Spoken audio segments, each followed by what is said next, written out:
great topic to get us started this evening, which is in the overlap of some concern of some concerns that the foundation has. On the one hand, the business of politics, economics, foreign policy, and on the other hand, the world of the arts and ideas. And in this panel, we'll be talking about cultural diplomacy, an area in which those two come together, sometimes come into conflict as well. So I'm very glad that I can be joined this evening by Her Excellency Sheikha Mayassa bint Hamad bin Khalifa Al Thani of Qatar, Nicholas Yatromanolakis, the Deputy Culture Minister of Greece with responsibility for contemporary culture, and Tristram, the Director of the Victoria and Albert Museum in London, and with some experience in politics as a former member of the Labour Party and a Deputy Minister, Shadow Minister in Great Britain. So we've got a great panel who can talk about this on several levels. So what do we mean when we talk about cultural diplomacy? So I think that there's, on one level, you can see it as a way in which through accident or through design, countries accumulate soft power. We know that if someone knows and understands your culture, if they respect it, that oils the wheels of negotiation, and it helps you as a nation to get your way in the world. It also brings economic benefits, it attracts tourism to you, it opens up export markets. But for countries themselves, there is a benefit, the sense that your country is known and respected and admired in the world. And so it's not just a matter for diplomats, it's a matter for everyone in terms of how their country is perceived. But culture can also be an area of dispute, and sometimes diplomats need to intervene to resolve disputes. Ideas about what it's acceptable for artists to say varies from country to country and system to system, and channels of cultural exchange can be closed as easily as they are opened, as we've seen, for instance, with Russia lately, which is formerly a great cultural nation involved in all kinds of dialogue and interaction, which now is not the case. But I'd like to begin with you, Your Excellency, by talking about the experience of Qatar. I think in my living memory, I can think of no other country that has transformed its sense of itself as a cultural nation in the world as much as your own. And I would like you to, I mean, I've talked in the abstract about what some of the benefits of those might be, but in terms of the people living in Qatar and for the way Qatar is perceived abroad, how has that transformation brought real and tangible effects? Thank you for your compliments. I hope that if you haven't been to Qatar, that you would visit. And I also thank Achilles for his kind words, and Mareva, who's here, for all the hospitality that we've received since we've gotten here. But you asked me a very valid question, given the importance of 2022 for Qatar, which is the first Arab nation to host the World Cup, and in November. That's made a lot of Europeans very upset because there's no summer games. But it allowed us to think about how we would prepare for the World Cup before the World Cup came to us. So when we won the bid in 2010, we started a program called the Years of Culture. And the attempt for the goal was to share Qatar's history and culture and heritage to the world and bring the world to Qatar. So we always timed the World Cup in 2014 with Brazil, 2018 with Russia, and 2026 we're probably going to look at Mexico and Canada. So the idea was to use this as a celebration and a vehicle to bring people together, to create these conversations and dialogues, and allow people to really understand who we are, and allow them to make their own judgments of what an Arab nation could be like and how they can experience it. And we have invested a lot in culture. And that was a decision that began way before my time. In the late 1990s, Qatar was actually financially in a very bad situation. And the country, at the time my father was the emir, and they decided to invest in culture, in education, and health as a way to invest in our human resources, which are number one priority. So we have a few museums in place, which I know you've visited most of them. A few museums, you're being very modest, Your Excellency.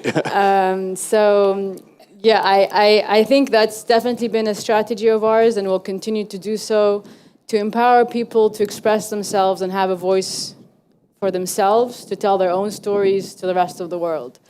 I mean, you've spent billions in terms of building museums, art acquisitions, other sorts of cultural infrastructure.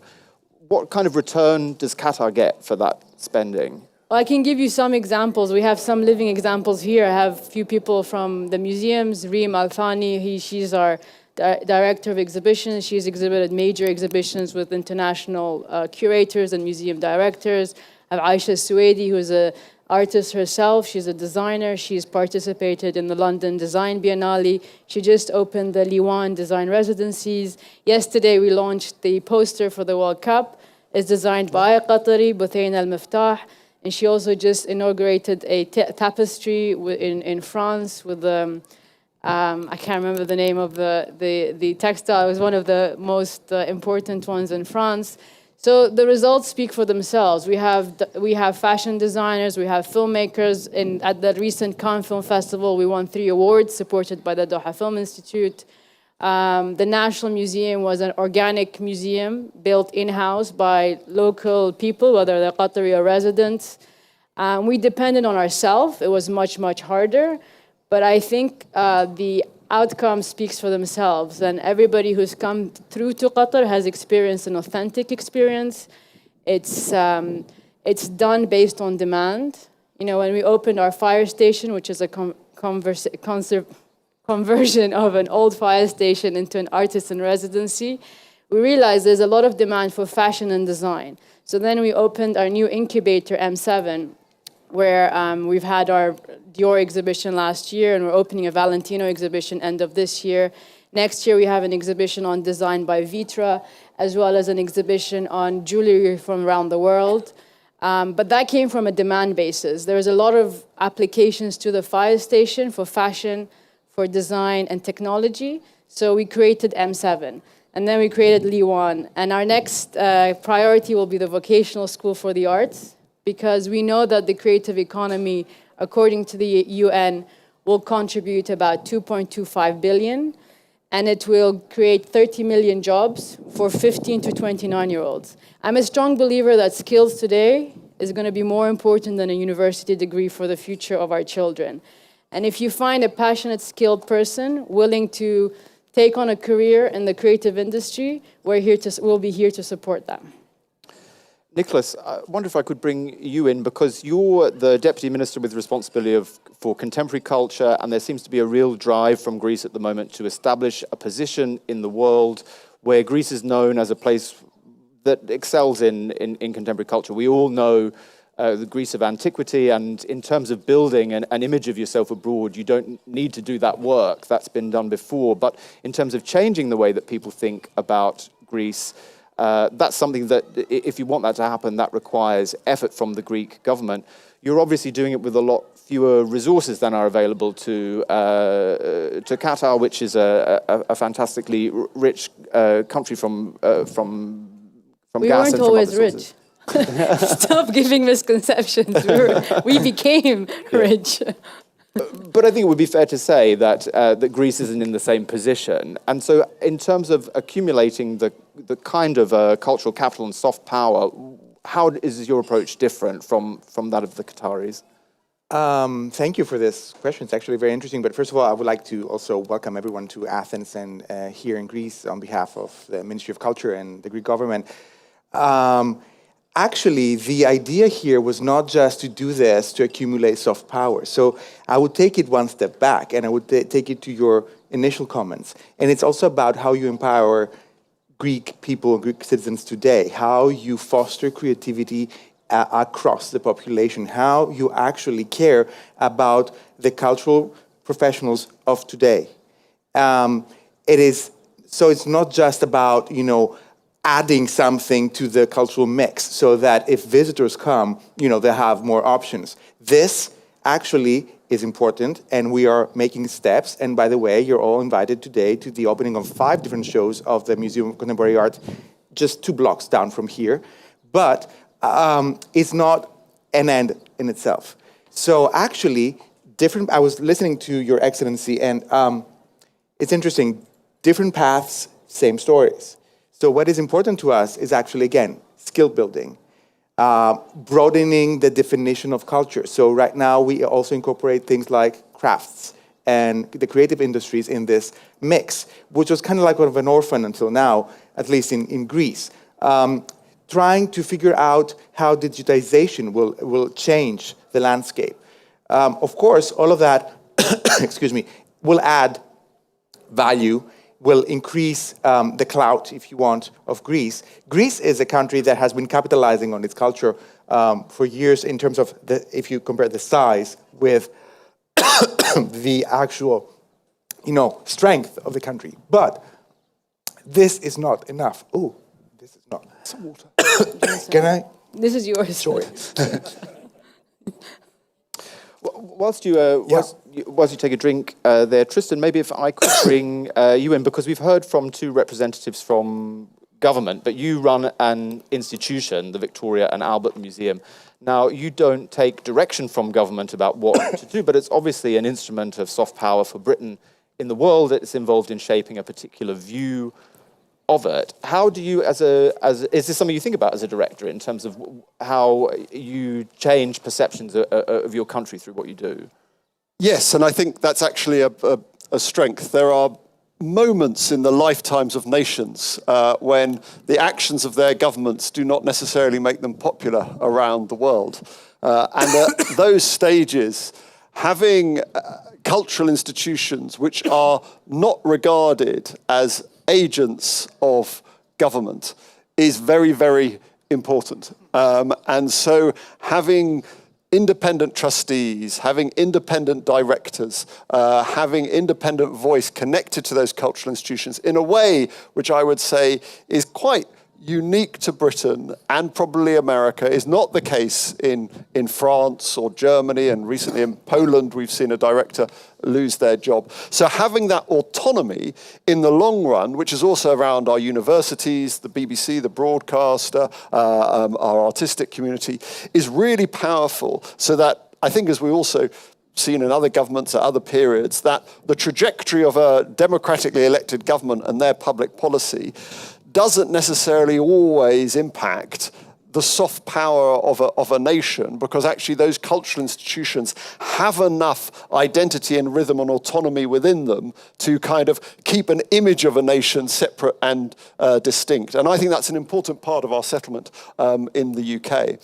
I think I'd say the other thing, which about sort of soft power and the role of institutions and museums, is that particularly in the shadow of the Acropolis, is the important work we have to do, whether in the UK or America or other parts of the world, of sustaining those democratic institutions and democratic culture and civil society within the country itself. Because I think there's fragility within our own countries at the same time as we're suggesting around the world that these are values and systems that other countries could look to. We have to make sure we're also supporting what we're doing in the UK. I mean, you were talking a lot about using culture as a way to build your local population in terms of skills, but also in terms of these more civic things which Tristan was talking about. Actually, is that also a concern of yours here in Greece? I agree. Actually, I think that also it's, and I think also the pandemic kind of showed the role that the state and democratic institutions can play and should play in the art world. And we saw other models, like, for example, the American one, which is not that much supported by the state, and the problems that created. So I think it is very important that you set up a framework. You kind of like set the rules and the ground rules. And this doesn't mean that all of a sudden everything is being operated by the state. That's not the point. But actually, I think this is one of the big differences in the last years, that the state was absent from at least the contemporary art scene of Greece. And so, thankfully, and we're very grateful that there are great private institutions and other organizations that can fill up this void. But is this enough? Should be that enough? And the answer, I think, for me is very clearly no. Because you need the state as an enabler. You also need the state to to kind of also bring everyone together in a way that, unfortunately, nobody else can do this. I mean, this is a job, this is why states are designed, to do that. So you need that. And when it's absent, you feel the void and, the problems that this absence creates. Now, I don't know, I'm sure there are going to be more rounds, but just about, you mentioned also about diplomacy. And I mean, it's kind of difficult for me not to talk about kind of like, we're in the Acropolis Museum, not to talk about the elephant in the room or the elephant in the museum. So I think that's the next session. Is it? The elephant in the museum? Great. But it's also about sometimes issues, cultural issues, and these are emerging around the world. Things that have to do with patrimony, things that have to do with, the colonial past of several countries, or how certain things ended up in certain places. I'm trying to be super PC here. These are questions that are actually now blending in the broader discussion about, let's say, diplomacy and culture. So it's not just about, I'm gonna, see an Italian movie and be moved by it, and maybe then I'll travel to Venice. And it's not about, like buying a French, kind of a piece of fashion or something like that. It is becoming much more complex and complicated, and actually sometimes not a driver of diplomacy, but it can be also like an inhibitor. Well, Tristan, you have some experience in this field as well, but not as a state actor. But I mean, I think we'll come on to the marbles in the next panel. But in the Victoria and Albert Museum, you have the Mokhtada collection, a series of treasures which are from Ethiopia, which it's not really in your gift to give them back, because that's a matter for government and not for you as a museum director. But you have to deal with this. You still need to exercise diplomacy in balancing yourself between the government who provides you funding, between public opinion, between the interested parties from Ethiopia. And I wonder if you could tell us about how you go about achieving this kind of diplomatic balance between those forces when it's not really your decision to make about what happens to those. I mean, I think museums and cultural institutions do have this ability to move in spaces where elected governments don't always have the capacity to do so. And actually, there's a beautiful example of the collaboration between the V&A and the Museum of Islamic Art in Doha in Qatar around a very disputed colonial collection, which goes back to Clive of India and beautiful artifacts from the Mughal past, which entered the family collection there, which was then sold by the family, which was then purchased by Qatar, which was then put on loan at the V&A and is now... So you can have, through the histories of objects, which often have multiple and disputed pasts, you can actually build up these quite close and interesting relationships.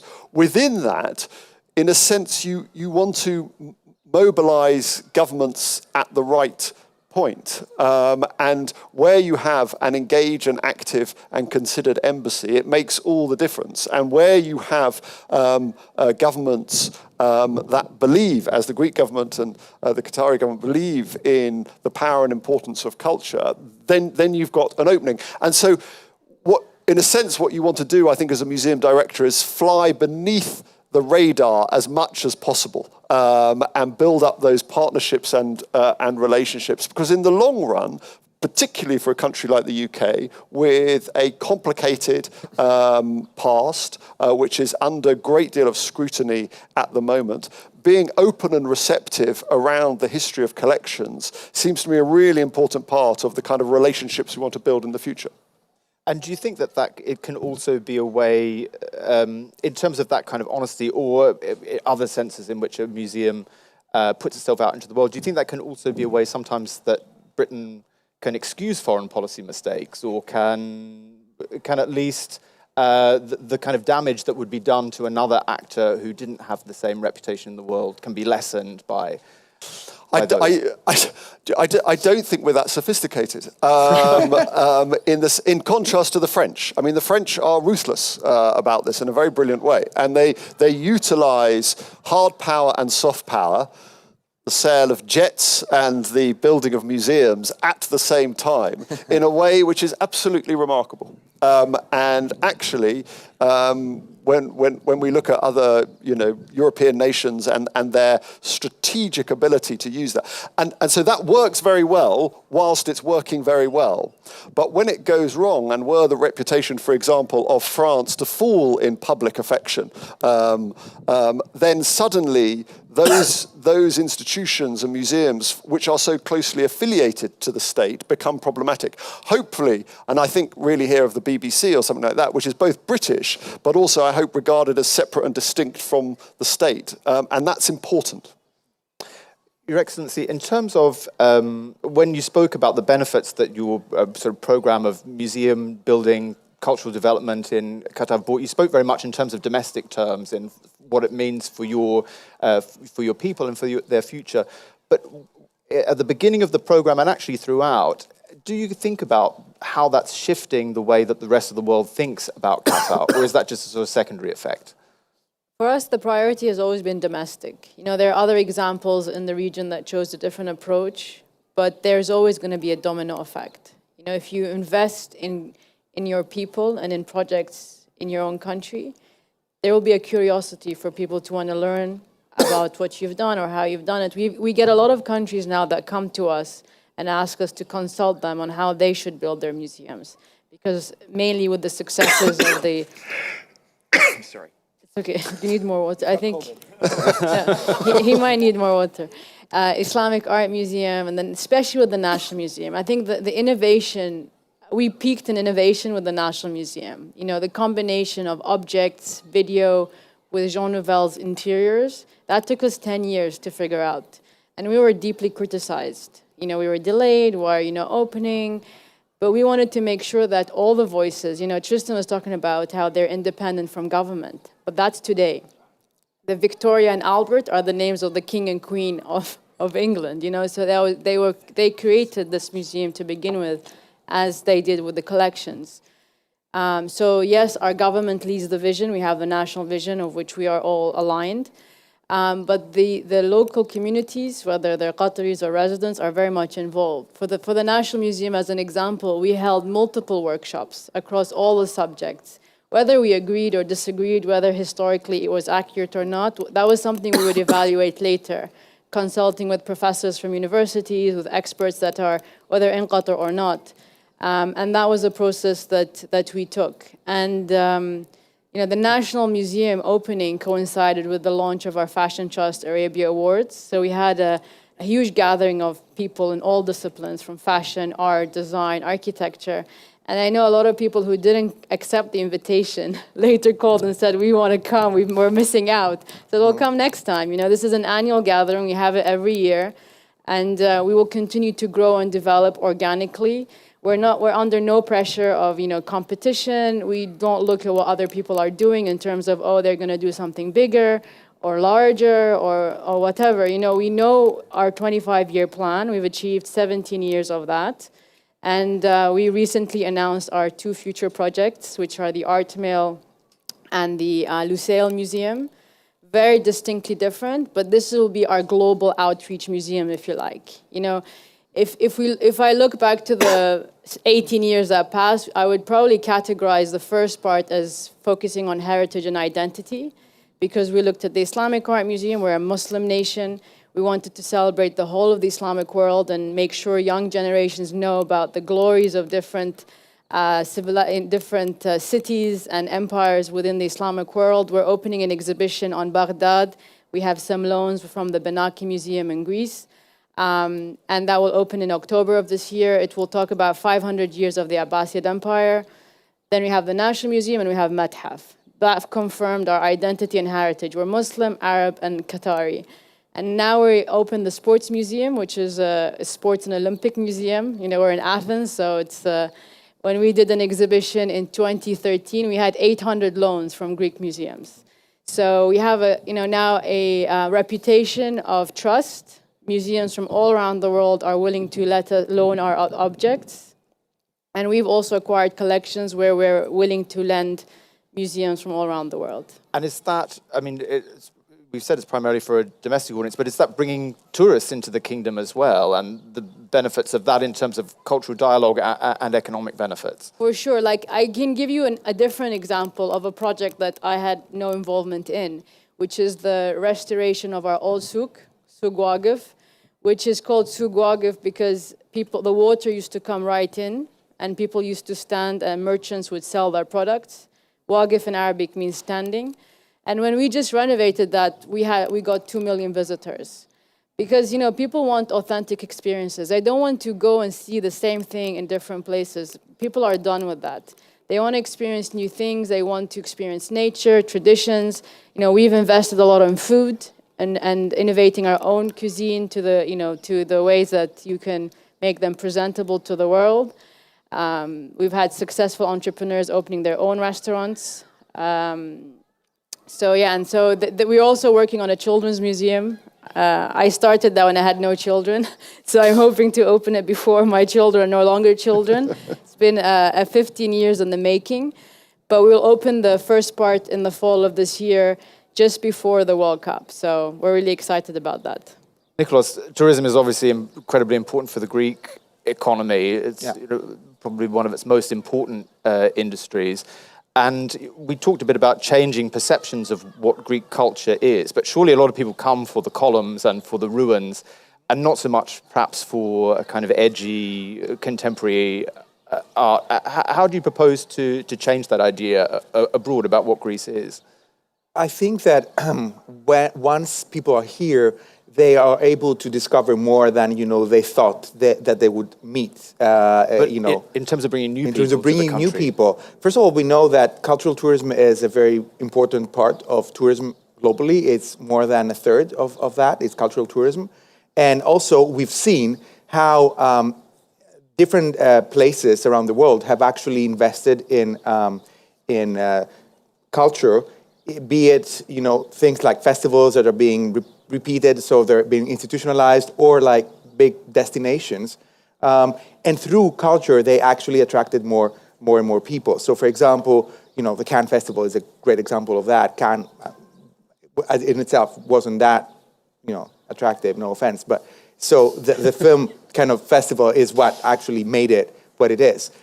So, I think that changing the narrative is very important, and incorporating things in this narrative that are authentic. Again, I was listening to Your Excellency, and again, different paths, same story.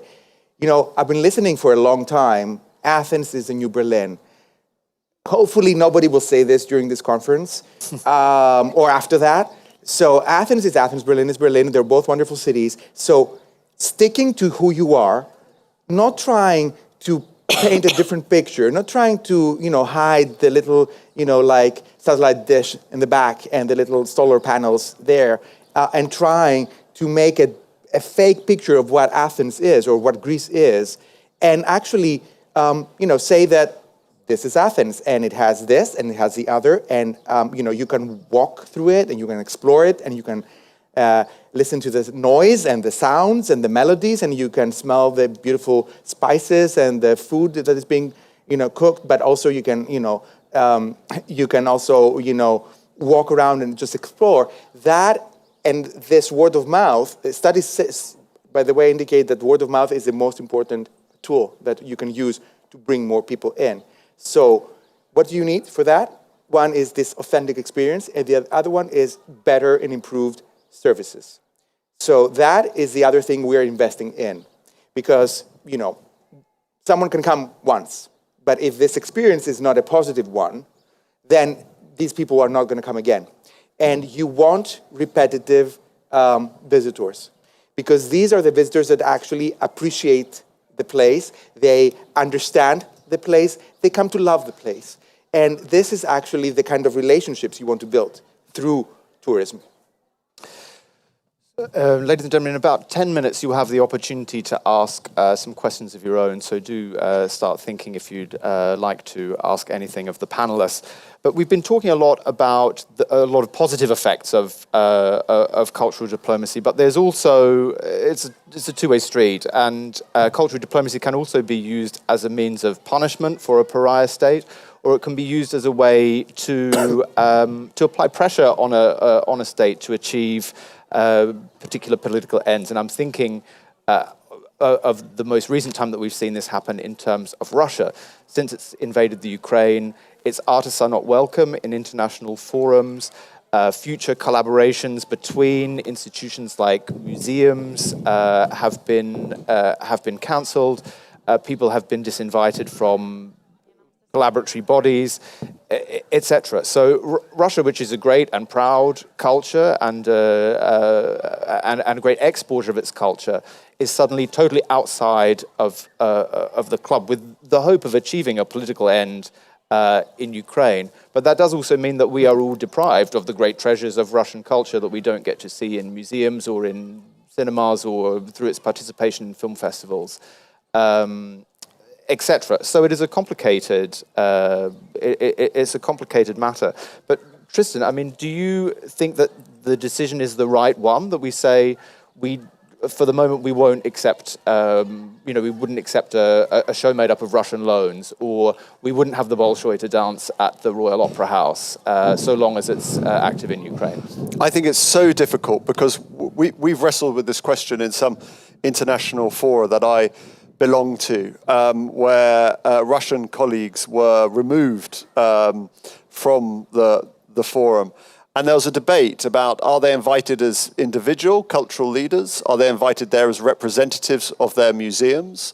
And it goes to my earlier point, how close are those museums as organs of the state? And you can see in certain Russian situations that some museums are very closely allied as sort of voices and vehicles of the state. So if you're there to sanction the state and criticize the state, you're going to move across all areas. If, God forbid, we had some terrible fascist government in Italy, would one necessarily think, as it were, the Uffizi should be banned, or the Vatican, well, different museums should be banned, and there that space between the state and the institutions becomes very, very important. I think that each case has to be addressed differently. We had an exhibition on Carl Fabergé, and actually Fabergé's workshop in London, in the UK, and we came under some pressure to cancel that exhibition and curtail it. And I felt very strongly we shouldn't, because the story of Carl Fabergé was, on the one hand, yes, an account of imperial Easter eggs and the Romanovs and Russia, but it was also the story of a cosmopolitan individual. It was the story of war and revolution and refugees, and all of those components we're now seeing play out in terms of the aftermath of the invasion. So I think you do have to address it institution by institution and issue by issue. And only today I saw, a Russian tennis player who had been banned for being Russian is now allowed to compete in one of the tennis competitions. And it also, in a sense, works the other way, which is that you get pressure, and we certainly can see this in some countries, whereby, as it were, states want to do something. And so it's easy for them to tell cultural institutions or sporting bodies or educational institutions to do things whilst they themselves can't necessarily make the difficult decisions. And there you see the kind of inverse of that state authority. I hope my political background has given me enough not to fully answer the question. Well, perhaps we can ask another politician. We go to a proper politician. Yeah. What about here in Greece? Is the culture ministry here putting pressure on organizations not to work with Russian partners? First of all, as policymakers, you have to make tough decisions. What we tried to do here from the beginning was, first of all, to make a distinction between individuals and state entities. And there are also some practical issues involved in this. So I'll give you an example. A little known fact that I hope that gradually will make it a better known fact is that one of the largest Russian avant-garde collections in the world is actually in Greece, in Thessaloniki, is the Kostakis collection. So the Kostakis collection very regularly lends a lot of works to the Tretiakov in Moscow. So should I sign the paper during this war to And is this ship? a state museum or a privately? It's a state museum. Yeah. It's a Greek state museum and a state Russian gallery. Yeah. So you have two state institutions. So should we sign, the piece of paper saying, yes, during this war, we will be lending you this paintings, we'll be lending these paintings to Tretiakov. And for me, the answer was clear, and it was, no, we shouldn't. But at the same time, we never blocked any Russian artist to perform, and that was very important to us. On the contrary, actually, we have this interesting effect that we've been actually talking a lot about Russian artists that are being persecuted by the current government in Russia. So they are also fleeing, the country. These are also other victims of the war. And the other thing we tried to do was, let's say, the positive, which is we felt that this is a terrific opportunity to showcase and highlight Ukrainian culture. So what we're doing is that for the last 100 plus days, because unfortunately this is how long the war has been going on, every week almost we have something to do here that has to do with Ukrainian culture. So we've organized the visits of Ukrainian refugees to the Contemporary Art Museum. We've shown Ukrainian films. We are now organizing a talk between Greek writers and Ukrainian writers. I met with the Ukrainian Deputy Minister of Culture in Venice in the Biennale, and we're now organizing an exhibition about Greek, the Greek cultural past of Ukraine. So we're bringing awareness. We do concerts, and all the benefits go, to Ukrainian refugee children, things like that. So we try to do this, and at the same time, yes, let's say that the things that had to do with the Russian state institutions are being frozen. Your Excellency, you've been on the other end of a sort of an action like this in terms of the blockade from your neighbours when all kinds of economic and social channels were closed, including cultural ones as well. And I wondered, what role did culture play in terms of, like, what was it like being on the other end of that? But also, do you think that can also be a way to resolve a situation like this through making cultural links? Yeah, I want to go back to your earlier point, because I think we've got to stop the double standards. Currently there's not just one war going on. There's more than a war in the world. And so I think that the beauty about art and the power of culture, that it brings people together. And for us during the blockade, there's a lot of artists and that came out from it, and we expressed peacefully. They expressed peacefully their emotions of nationalism, and that wasn't just for Qataris, it was also the residents, and we are a multinational country.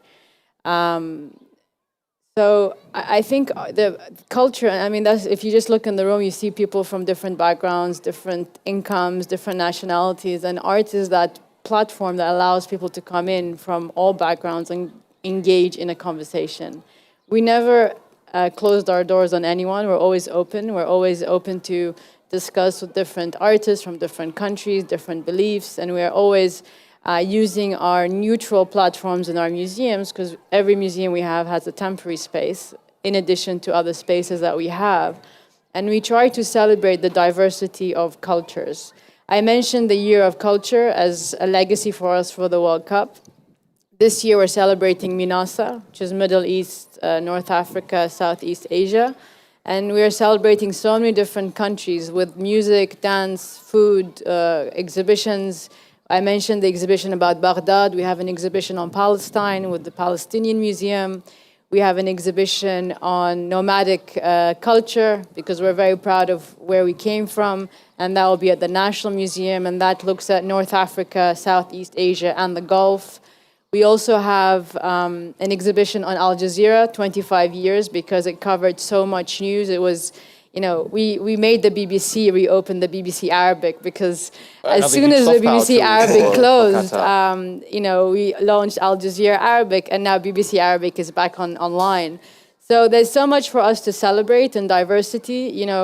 Arabs make up all faiths. You know, we're not just Muslims, and the largest Muslim country is not an Arab country, it's Indonesia. And next year we're celebrating Qatar, Indonesia.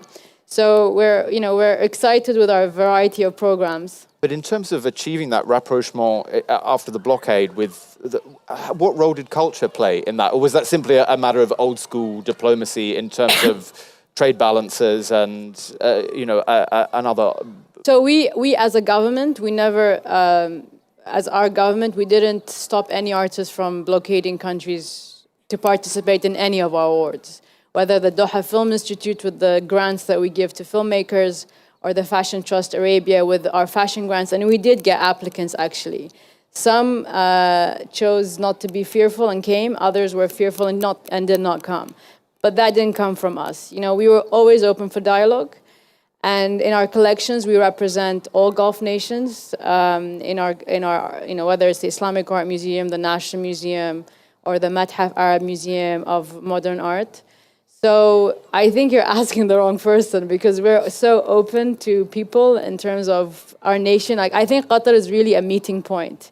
If you want sports, you have the best sports events. If you want culture, you have variety. I mean, for me, my favorite festival, you're mentioning like traditional arts, is the Dao Festival. And that's Qatar, our culture village. They run that Dao Festival annually. This year, they're going to run it for 1 month. Usually, they run it for 10 days. And they're going to time it with the World Cup. And it talks about our tradition when men would go for months pearl diving, and it's the woman who took care of the household. It's the woman who fed the children, grazed the animals. So when people talk about women's rights today, it makes no sense to us because we've always had rights as a community, as a culture, because Islam dictates that women has equal rights to men. So it's breaking these misconceptions. Like you said, Qatar is a rich country. I'm telling you, in the 90s, we were in a very bad financial situation. And it was a bold decision from my father at that time to invest in gas. Fast forward, 30 years, the whole world is looking for energy because of the current crisis that between Russia and Ukraine. So I think if you have a conviction and an intuition to do certain things because you feel that this is the right thing for your country, then and you're in a position to do that, I think that's the best way forward. And I think people should continue to talk to each other even when it gets difficult. So I suppose we've just got time for one more question. I'll ask that to you, Tristan. Do you think that cultural dialogue is going to be key in terms of resolving a sort of normalization of relations with Russia once the war in Ukraine comes to an end? Well, I think the Sheikha's point about double standards is interesting and a challenge because some within the International Forum of Museum Directors where this conversation was taking place sort of reflected upon American museums and the Iraq War and whether there was any response to them and their role within that. And I think there does have to be a sort of richer appreciation of some of the kind of nuance surrounding that. I don't think culture will solve the problem of Putin's invasion of Ukraine. I think hard power will stop that one way or another. Probably got time for a couple of questions from the audience, if anyone has them. I think we've got hand mics around. Are there any?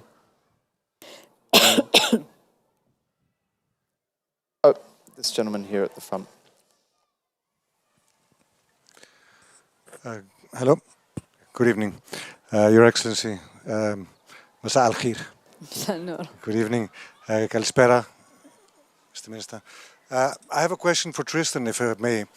It relates to the elephant in the room, so I'm sorry to put you in that place, but let's presume you weren't in charge of the V&A, but you were in charge of the British Museum.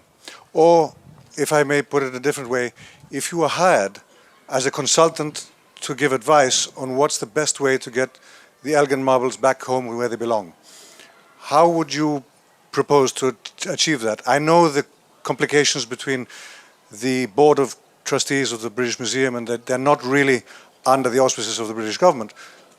But perhaps if you become a Labour government yourself, you may have some influence. Sorry. It is more likely that Lord Elgin himself would return here. Well, look, I don't want to preempt the next conversation, but what is clear is that it is not up to the trustees of the British Museum. There is a piece of legislation from 1963 which says that the trustees of the British Museum cannot deaccession items in their collection unless they are ruined beyond repair, an exact replica, go to another national museum in the UK, or will not be removed to the detriment of scholars and the public. And so the only way this changes is if there's political will to change the legislation to allow trustees to make the decision and have the autonomy over their collections. And my view, because I'm in the same situation, because the act that governs the Victoria and Albert Museum is based upon the act that governs the British Museum. And so my trustees are not allowed to deaccession any items from the collection. And that has to be a political decision. And so this has to be led by political actors who I think should give trustees the responsibility to say, yes, this should be in our collection, and you could make a very credible case, as Tiffany Jenkins will later, about why the Parthenon sculptures should be in London, but you should be honest and open about that, or you should say, no, we don't think they should be here for the following reasons, and we'll enter a conversation about restitution and repatriation. At the moment, trustees do not have the power to do that, so you have this ping-pong between government and trustees. But the law is clear. Trustees cannot do it, so you need to change the law. And I think it's important that trustees operate under the law. I think that's very important. So this needs to be a political decision. We've time for one more question.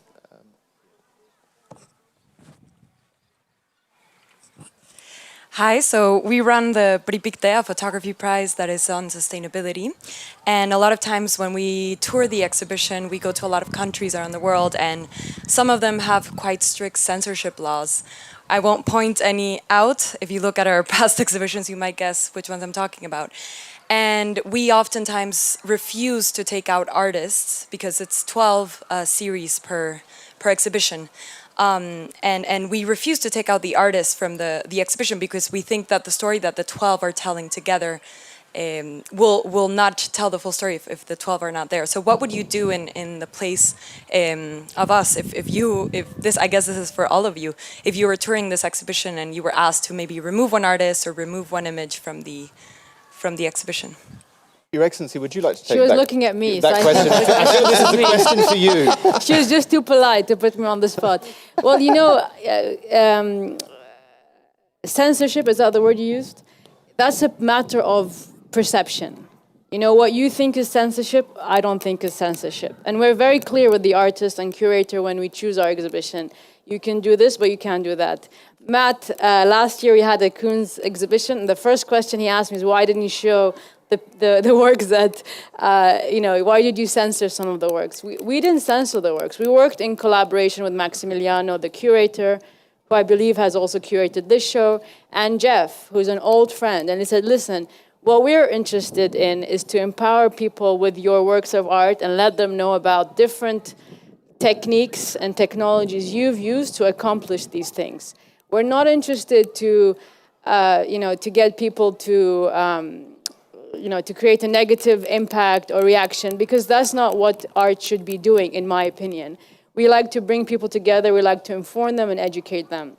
So if I know that that's your position and you feel very strongly about it, I probably wouldn't work with you. And if you respect my morals and values as a person who's in charge and responsible of bringing art from all around the world, and I was telling your deputy minister here, I first got introduced to contemporary Greek art in Germany at Documenta at Kassel. I didn't even realize how much diversity and, you know, great artists that Greece had. That was the first encounter. So it's a choice that you make as the, you know, owner of this project, whether you want to be flexible in taking works of art to different places. And many places, even in New York, I lived there for a while, there are some exhibitions that they asked pieces to be removed. So it's not just an Arab, Muslim, Middle Eastern thing. It's a question of values that will govern your institution, and we're very, very strict about that.